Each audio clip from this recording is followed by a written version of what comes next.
Montefoscoli, 12th November, 1939.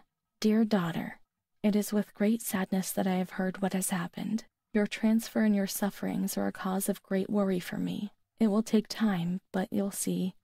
Things will improve. They'll treat you and you'll get better again. I pray a lot, every day. Write to me often and tell me if you need anything. I'll do what I can. Try to be strong, Mom.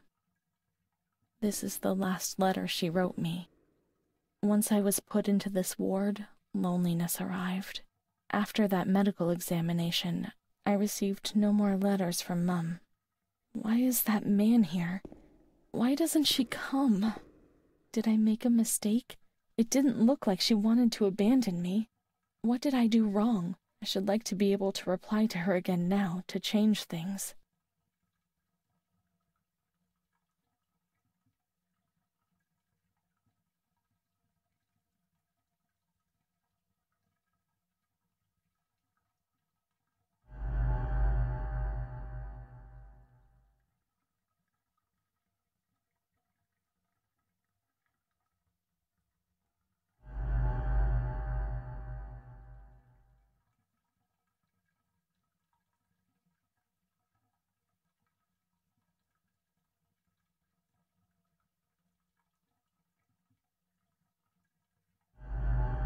Perhaps she would have listened to me. Will she reply?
When you were sent to a lunatic asylum, you lost the right to possess anything. Everything you arrived with was packed up and stored here, even the clothes you were wearing, in case you were released one day. Too many, however, never left.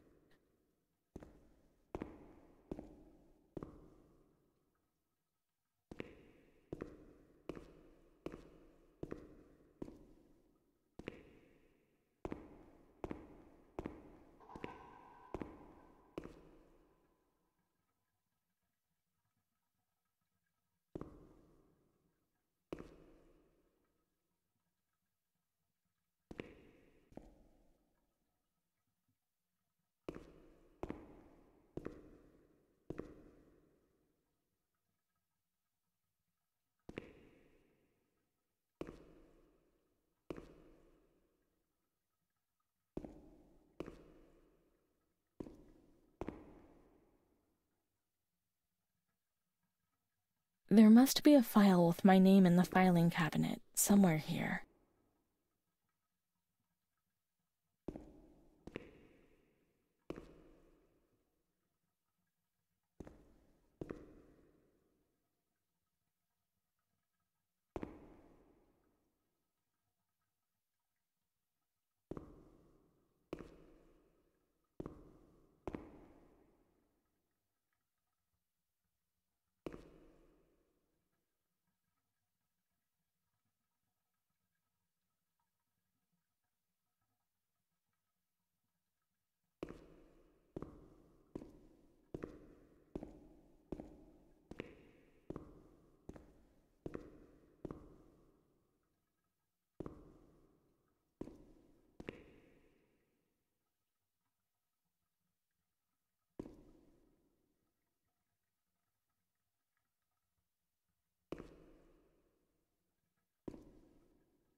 Dear Mother, please, I beg you, get me out of this place. It frightens me so much. You were right. I know I was wrong. I realize I'm so ashamed. If you only knew how much. But now I'll behave well. Sure, now things will be fine. I'll work hard. I'll be very good. Your daughter, Renee. This letter. It was Renee's letter. Just like when it was written, but it was never sent. Why? Why did a thing like that happen? I've received your letter, Mum. You tell me to be patient and strong, while I only have fear and pain, and you no longer write to me. If only these lines could be my soul and tell you what's happening to me. The kids want to kill me. They all look the other way, and they tell me what I must do. I don't understand. She helps me, but what have they done to her? Can you tell me? Will you help me? Renee.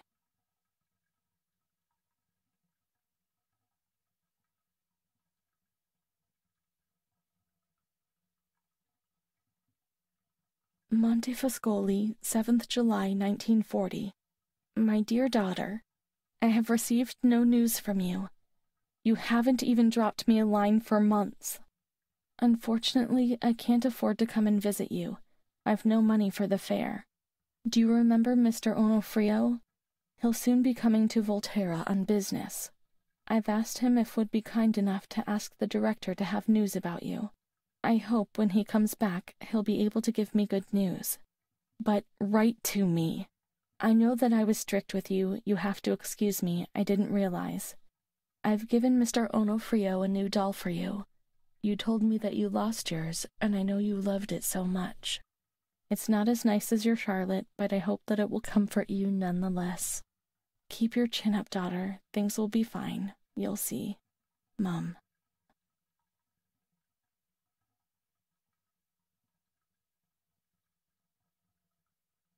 Montefascoli, 12th October, 1940. Dear daughter, I've written 2 letters to you and have received no reply. I await a letter anxiously every day. Mr. Onofrio has come back. He brought you the doll. Do you like it? He told me he didn't manage to speak to the director, but he did see you. I pray for you every day. Don Gino said a prayer for you during Sunday Mass. That was lovely, wasn't it? I've made up my mind, Renee. I'm going to bring you home. I've already written to the director. I told him that I'll take care of you. At the moment I'm not well and can't work, but I'll soon get better. You'll see as soon as I'm up to making the journey, I'll come and get you. I know you're suffering a lot, but bear up, I beg you. Mum will come to pick us up, won't she? Mum is good, but she's not well. That's why that man came. She also sent us the doll. I could have played with it and talked to it, waiting for her to come. But Renee never brought it with her. Perhaps she has been kidnapped like all the others and will be locked up here somewhere.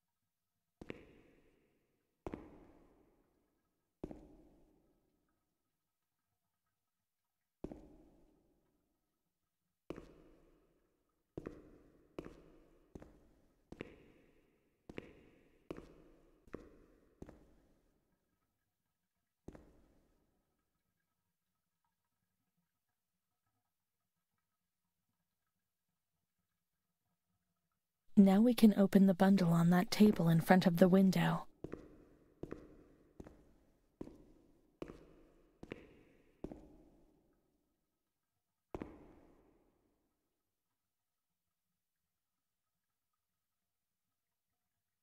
See, Mom was good. I was bad. Mom was worried about Renee and Charlotte. I abandoned Charlotte. We've abandoned her.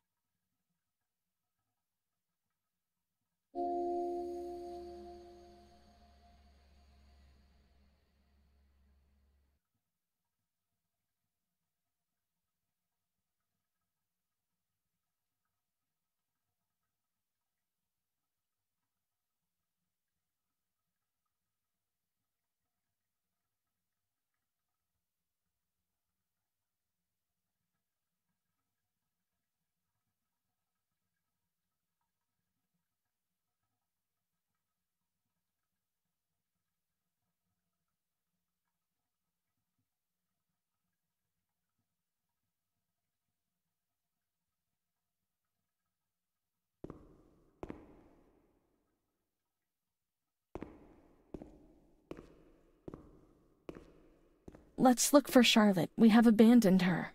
She will always remain where we abandoned her, beneath the hot lights.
I didn't do anything. I only obeyed orders. Charlotte's gone away. I didn't come to get us that way. I only obeyed orders. Leave us alone. I didn't do anything. I only obeyed orders. Mom will come and get us now. I didn't do anything.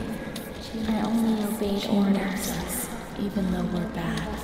Mom won't leave us alone. I didn't do anything. Charlotte gone away. I only obeyed orders. Mom will come and get us now. She loves us, even though we're bad. I didn't do anything. I only obeyed orders.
What was that doctor writing, sitting at his desk?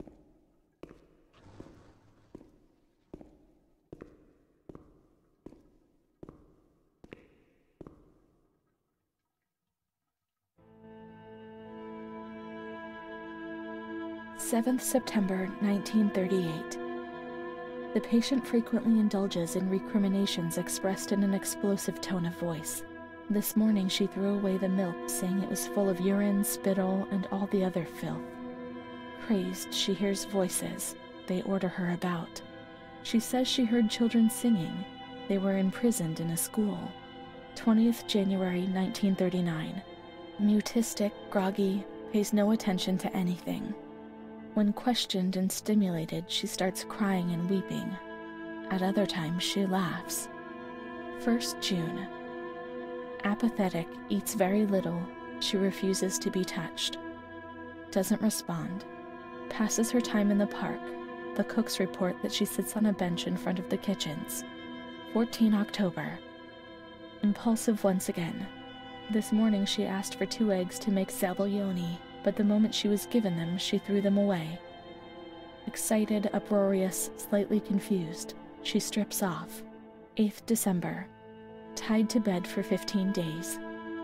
High-spirited, tends to make witty comments and use vulgar words, laughs hysterically, masturbates. The nurses report that about 2 weeks ago she remained in the showers on her own and didn't want to leave. They report that when they took her away, she swore at them and then hit out at them and bit them. 2 nurses had to be treated for their injuries. Since then, they've kept her tied to the bed. Transferred to the semi-agitated ward, from the care of Dr. B to the care of Dr. C. I was with Amara in the showers. My memories terrify me. They're not real, are they?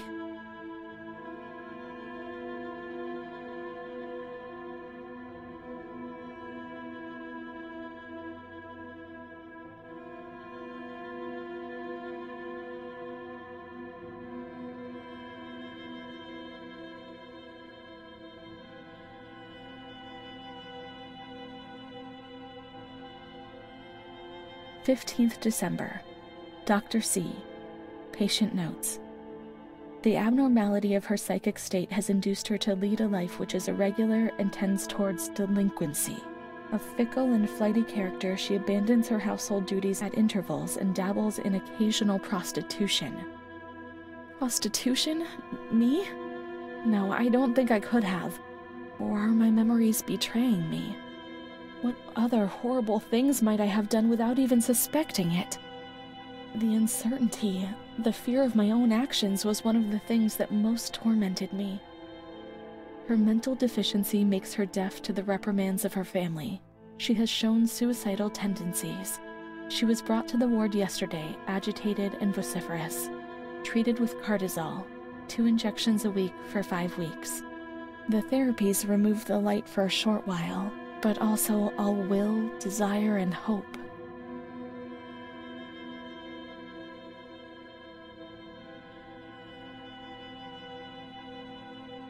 It was torture, but you couldn't refuse it. No one explained anything to us. No one tried to make us understand. We were like animals on a stock farm.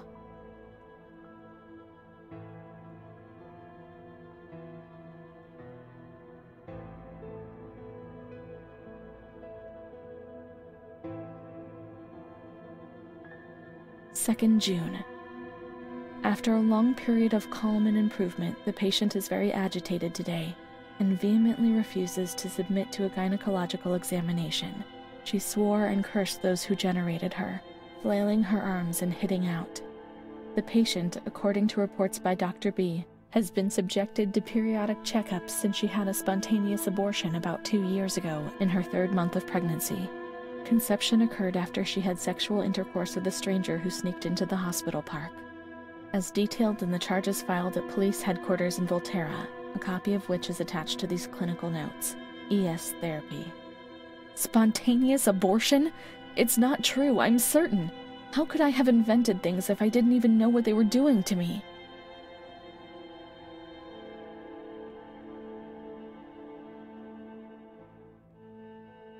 And the stranger in the park? I don't remember. Was it another invention? Or another memory removed. God, my head!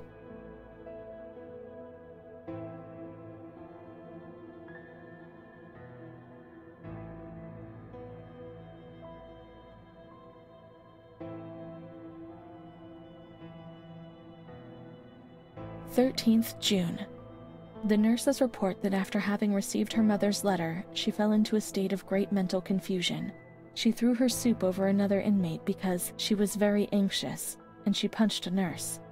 Impulsive, lashes about her.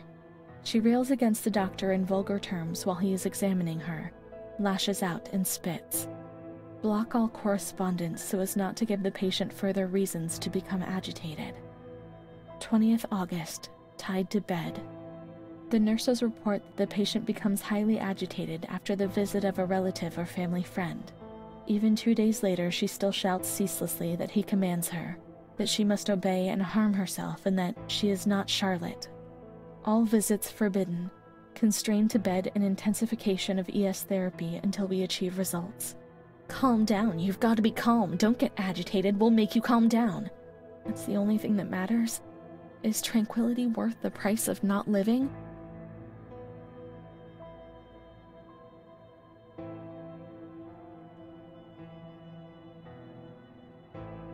March 3rd.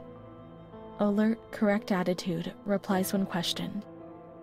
The nurses report that the patient is calm. She washes and looks after herself.